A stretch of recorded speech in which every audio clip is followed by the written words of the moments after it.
Hello friends, दुधी भोपळ्याची भाजी म्हटलं की सगळ्यांना नको नको असते. म्हणून म्हटलं चला आज बनवूया दुधी भोपळ्यापासून एक वेगळी रेसिपी, दुधी भोपळ्याची वडी. त्यासाठी मी एक दुधी भोपळा घेतला आहे. त्याची सर्व साले काढून घेतली. नंतर त्याला मी किसणीच्या साहाय्याने छानपैकी असं किसून घेतले आहे. जर दुधी भोपळा खाण्यासाठी जर कडू लागला तर तो वापरू नये. फ्रेंड्स, याच्यापासून जी बनवलेली रेसिपी खूप पौष्टिक असते.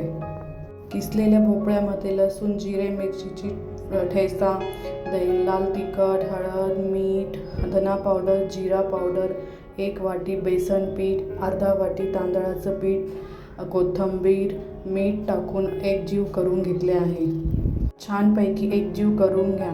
नंतर मी कढाईमध्ये थोडं पाणी टाकून स्टँड ठेवले आहे. ताटलीला तेल लावून ते बॅटर सगळं एकसारखं असं लावून घेतलं आहे.